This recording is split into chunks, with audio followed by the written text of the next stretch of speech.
नहीं।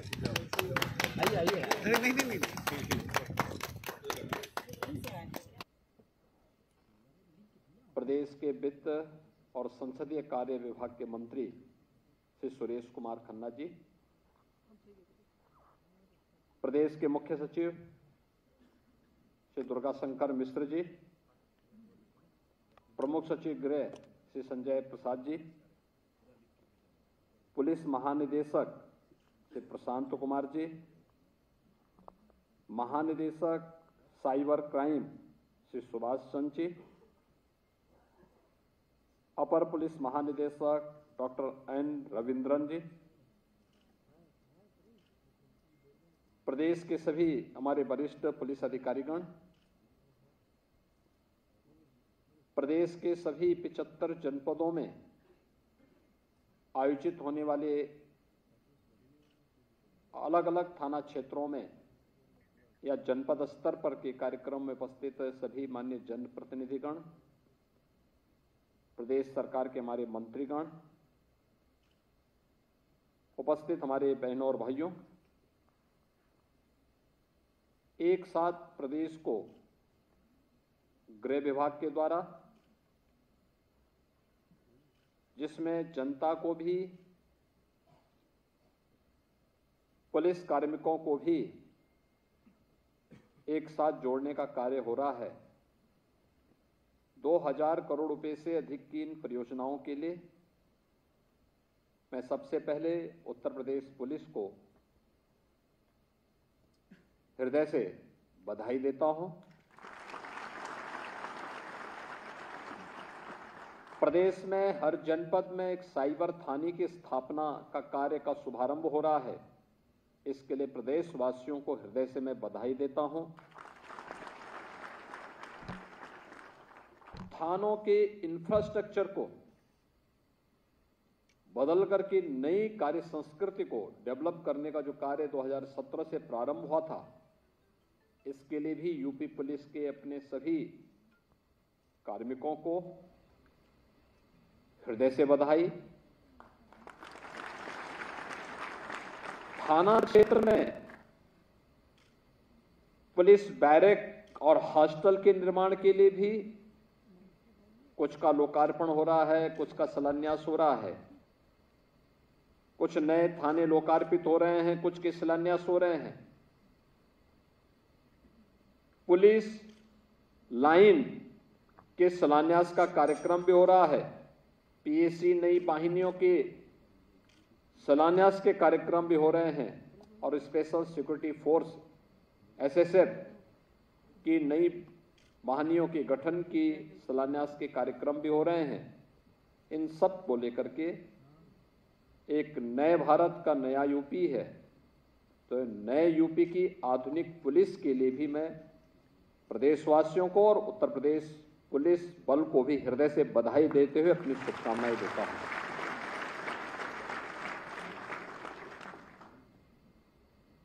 इतना सब कुछ कार्य यह प्रदेश के नए बदलाव की कहानी भी कहता है। यही प्रदेश था आज से 7 वर्ष पहले क्या स्थिति थी। कोई आना नहीं चाहता था,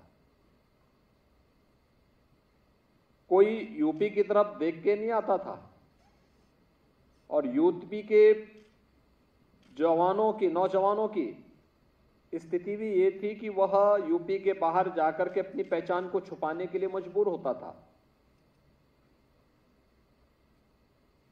पुलिस लाइन जनपद कब बने थे, लेकिन पुलिस लाइन आज तक नहीं गठित हो पाई। आप याद करिए, किसी व्यक्ति को खड़ा कर दो और उसकी आत्मा को निकाल दो तो क्या वह मनुष्य कहलाएगा? जैसे वो मनुष्य कहलाने का अधिकारी नहीं होगा, ऐसे ही यूपी की पुलिस को बना दिया गया था। जनपद बना दिए गए, पुलिस तैनात कर दी गई, लेकिन जो उसकी आत्मा होनी चाहिए, पुलिस की आत्मा जनपद के अंदर उसकी पुलिस लाइन में होती है। पुलिस लाइन ही गायब है, पुलिस लाइन ही नहीं बनी है। पहली बार हम लोग 4 जनपदों में पुलिस लाइन के निर्माण के कार्यक्रम को एक साथ प्रारंभ कर रहे हैं। अमेठी में प्रारंभ कर चुके हैं और हापुड़ की प्रक्रिया को भी बहुत शीघ्र हम आगे बढ़ाने की कार्रवाई को तेजी के साथ आगे बढ़ा रहे हैं। यह एक नई कार्य संस्कृति और जो पहले से बनी हुई पुलिस लाइन है, आज आप किसी भी जनपद में चले जाइए, जो हमारी मेट्रोपॉलिटन सिटी है उनको छोड़ दें तो शेष अन्य जनपदों में जो सबसे ऊंची बिल्डिंग होगी उस जनपद मुख्यालय के पास तो वह पुलिस लाइन में होगी और पुलिस लाइन में पुलिस के बैरक की होगी, पुलिस के हॉस्टल की होगी। इससे पहले यही लखनऊ की पुलिस लाइन में जब मैंने पुलिस बैरक को देखा था एक दिन अचानक दिन में जाकर के, उसी में पुलिस कार्मिक सोया हुआ था, टूटी हुई पलंग थी, आसमान दिखाई दे रहा था, पूरी छत टूटी हुई थी, एस्बेस्टस की सीट थी और उसी में वो लेटा हुआ था। यानी दिन भर ड्यूटी करे या रात्रि भर ड्यूटी करे और जब आए तो हॉस्टल में या बैरक में आता था तो सोने के लिए भी उसके लिए कोई व्यवस्था नहीं थी, आराम करने के लिए कोई व्यवस्था नहीं थी। ये हालात थे 2017 के पहले। और आज मैं कह सकता हूं हर जनपद की पुलिस लाइन में, हर थाने में हम लोगों ने या तो हाई राइज बिल्डिंग बनाकर के हॉस्टल उपलब्ध करा दिया है या निर्माणाधीन है, या फिर हर थाना क्षेत्र में भी हम लोगों ने पुलिस हॉस्टल और पुलिस बैरक की व्यवस्था बनाकर के अत्याधुनिक सुविधाएं उन्हें उपलब्ध करवाई है। और जवान है 8 से लेकर के 12 घंटे, कभी कभी 24 घंटे उसको ड्यूटी करनी होती है। उसकी बुनियादी सुविधाओं की, आवश्यकताओं की पूर्ति तो करनी ही पड़ेगी। और इस देश से जितना पैसा लगा, अकेले यूपी पुलिस को पिछले 6 वर्ष के अंदर हम लोगों ने 18 से 20 हजार करोड़ रुपए केवल अवस्थापना सुविधा के लिए उपलब्ध करवाए हैं। ये पैसा पुलिस लाइन के लिए, थानों के निर्माण के लिए, बैरक के लिए और हर प्रकार की सुविधा के लिए उपलब्ध हो सके, यह पैसा उपलब्ध करवाया गया, बिना किसी संकोच के उपलब्ध करवाया गया। और आज मुझे प्रसन्नता है, जब मैं जाता हूं किसी भी जिले में, मैंने पहले भी कहा कि किसी बड़े जनपद में हम जाते हैं तो मानते हैं मेट्रोपॉलिटन सिटी है, वहां हाई राइज बिल्डिंग होगी, लेकिन बी ग्रेड की या सी ग्रेड की जो हमारी सिटी है, वहां पर सबसे ऊंची बिल्डिंग होने का मतलब यूपी पुलिस की वह बिल्डिंग होगी, यूपी पुलिस के कार्मिकों की बैरक या उनका हॉस्टल होगा। और यह व्यवस्था हम लोगों ने हर जनपद में तैयार कर दी है।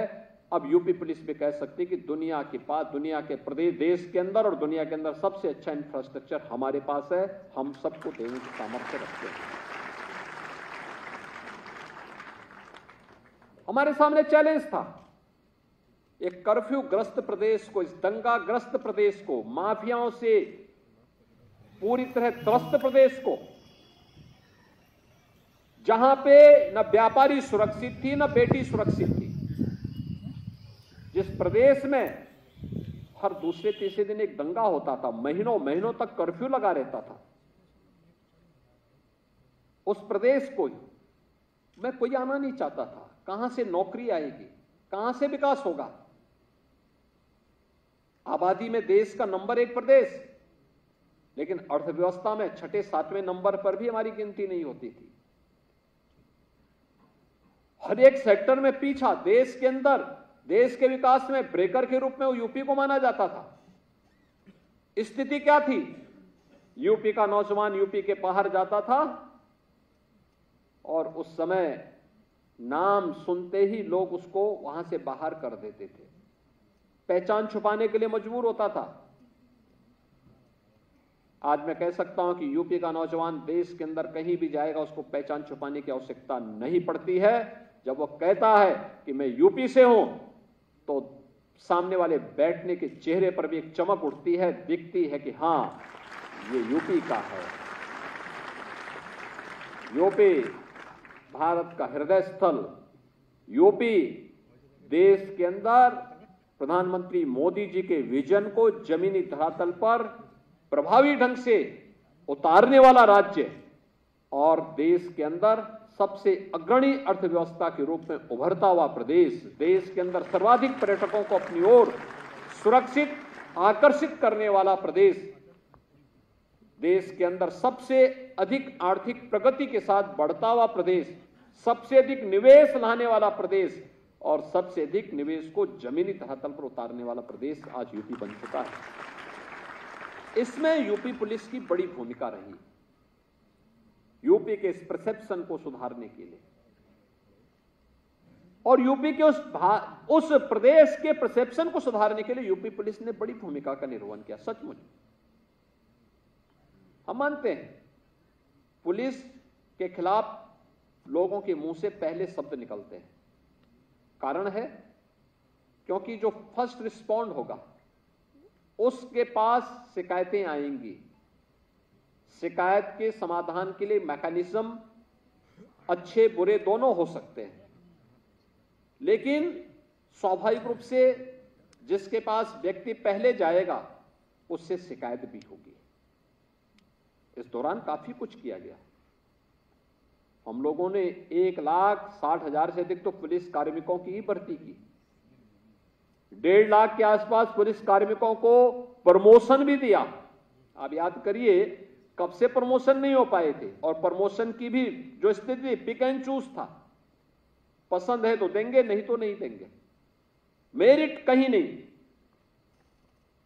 ऐसे ही अन्य प्रकार के भेदभाव हुए थे, उन सब से अलग एक पूरी पारदर्शी और सुचितापूर्ण तरीके से पुलिस की भर्ती की प्रक्रिया को भी आगे बढ़ाया गया। यूपी पहला राज्य है जिसने इतने पुलिस कार्मिकों की भर्ती की। वे सभी आज कार्य कर रहे हैं, फील्ड में आकर अपनी सेवाएं दे रहे हैं।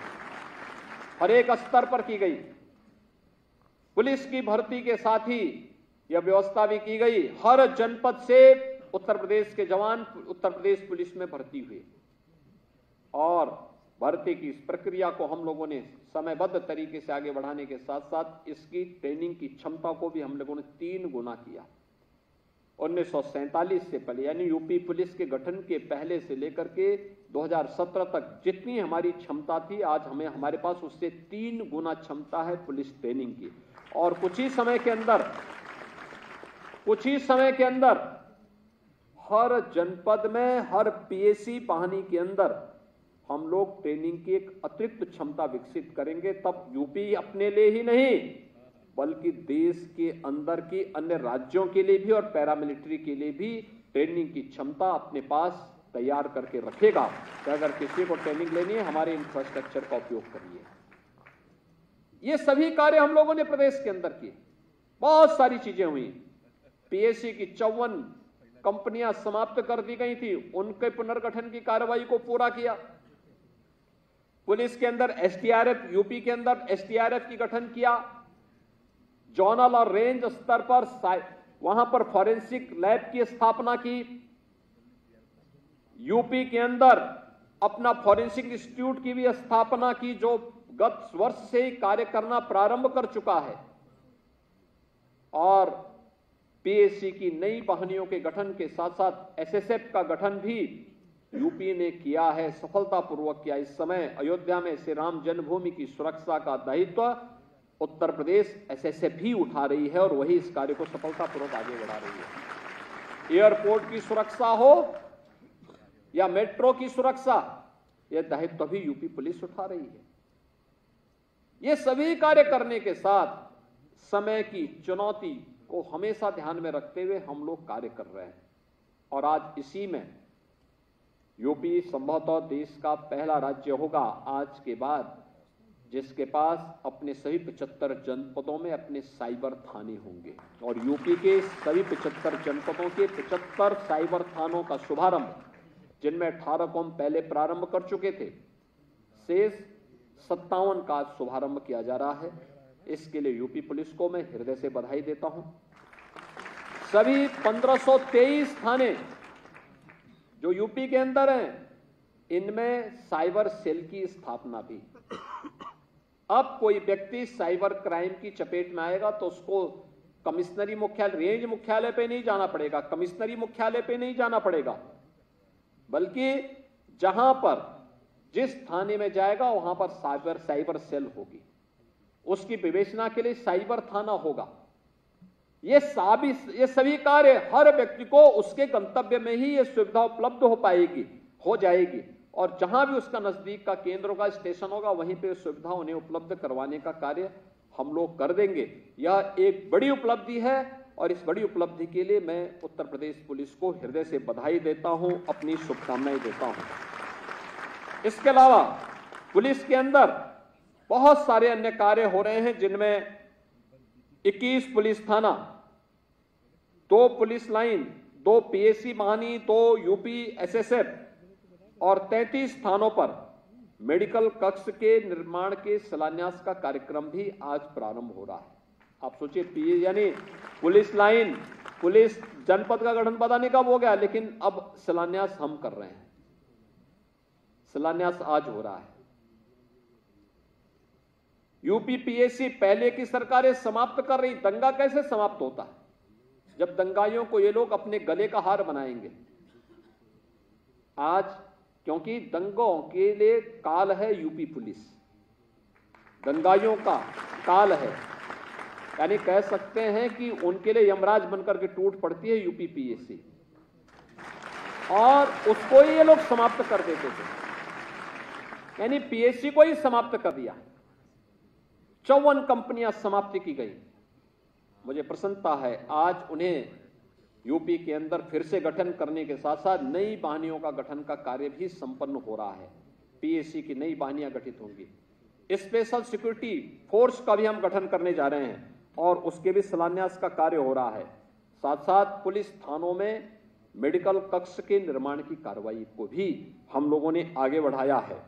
इसके साथ ही 3 थाना के प्रशासनिक भवन का, 6 थानों का आवासीय भवन का, 3 पुलिस चौकी के प्रशासनिक भवन का, 56 पुलिस थानों पर हॉस्टल और बैरक के विवेचना कक्ष का, 6 पुलिस लाइन में पुरुष हॉस्टल का, 5 एटीएस फील्ड यूनिट कार्यालय और 7 अन्य जिसमें एसटीएफ के भी हैं और अन्य हैं, इनकी अवस्थापना जो सुविधाएं वहां विकसित की गई हैं, इनके इंफ्रास्ट्रक्चर का भी आज लोकार्पण का कार्यक्रम यहां पे संपन्न हो रहा है। 18 भ्रष्टाचार निवारण संगठनों का भी आज यहां पे शुभारंभ हो रहा है और प्रयागराज और कुशीनगर में पर्यटन थानों का भी आज हम लोग यहां पे शुभारंभ करने जा रहे हैं। इन सभी के लिए यूपी पुलिस को बहुत बहुत बधाई, अपनी शुभकामनाएं देता हूं। हमें समय के अनुरूप अपने आप को तैयार करना पड़ेगा और मुझे लगता है कि यह आज की आवश्यकता है।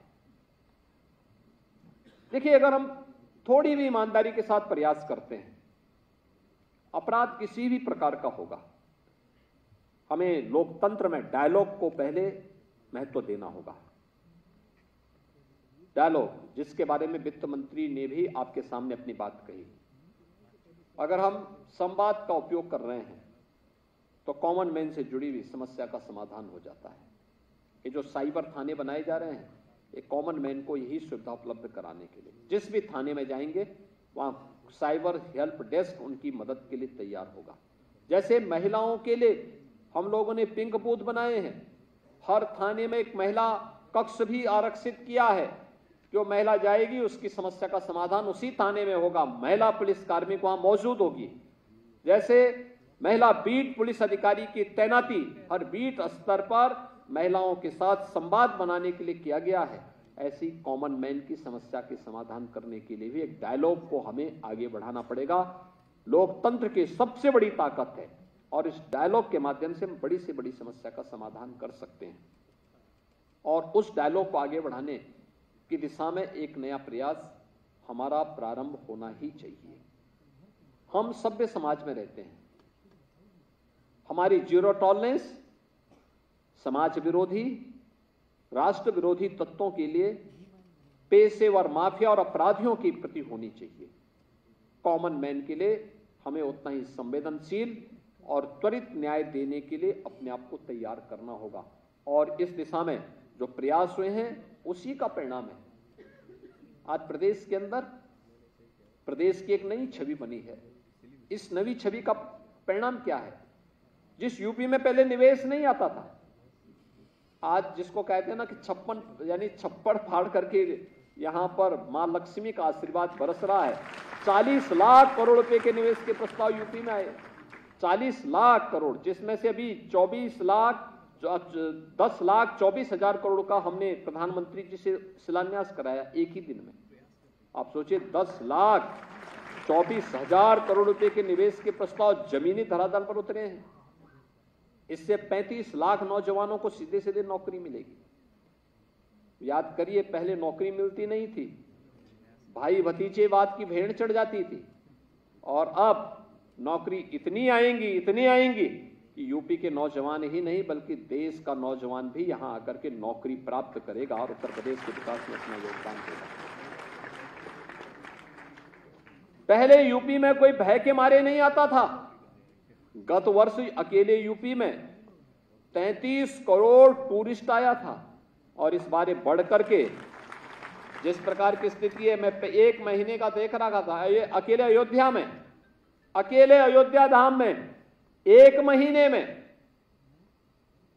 65 लाख श्रद्धालुओं ने वहां दर्शन किया। 65 लाख श्रद्धालुओं ने।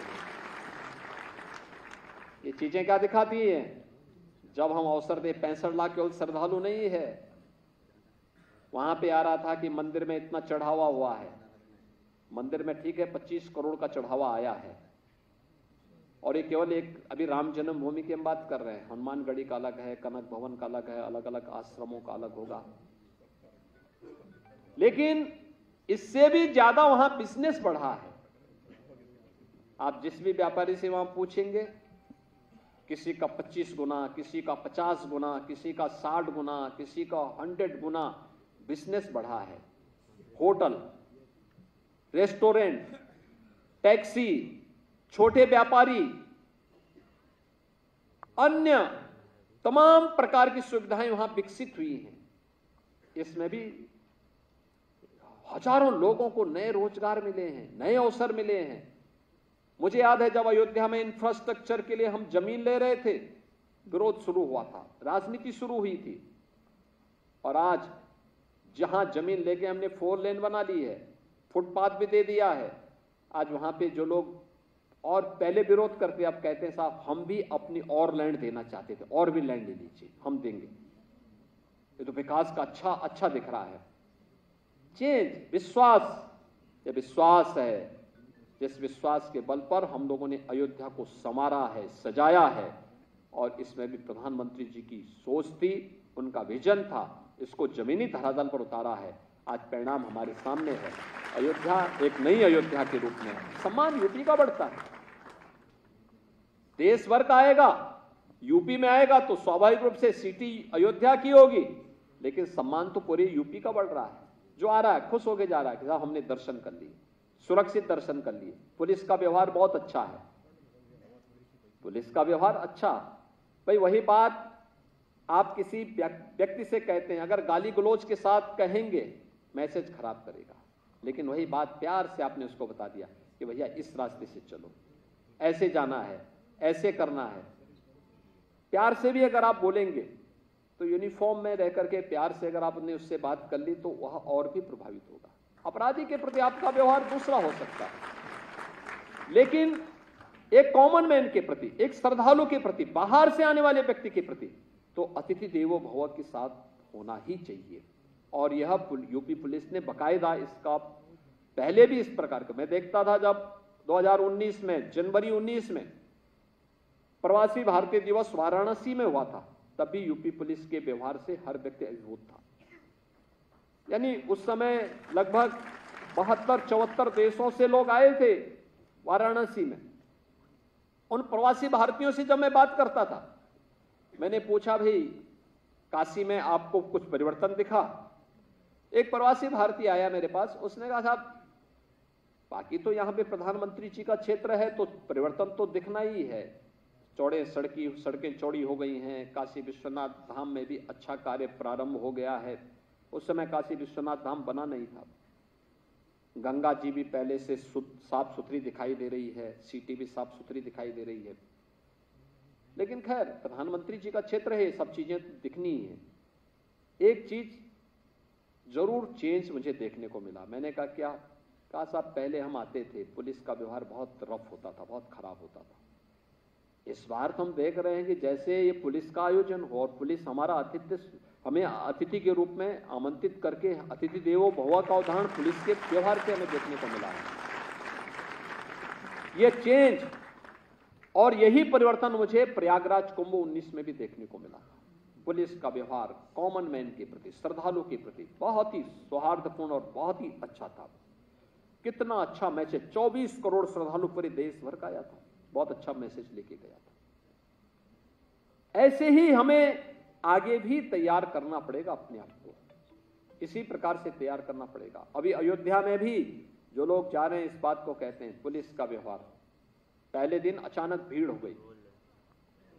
एसएसएफ ने और यूपी पुलिस ने उस दौरान मोर्चा संभाला था। मैंने डीजीपी को भी और प्रमुख सचिव गृह को भी भेजा था, अपने सीनियर पुलिस अधिकारियों को भी वहां भेजा था। मैंने कहा भी जाके देखो थोड़ा क्या है। ये लोग गए और व्यवस्था को इतना अच्छा बना दिया। कोई भी आता है दर्शन करके आता है, खुश होके जाता है। बहुत अच्छा हो गया, बहुत अच्छा दर्शन कर लिया हम लोग। यानी उसके सेंटिमेंट का हम सम्मान करके थोड़ा भी आगे बढ़ा दे रहे हैं।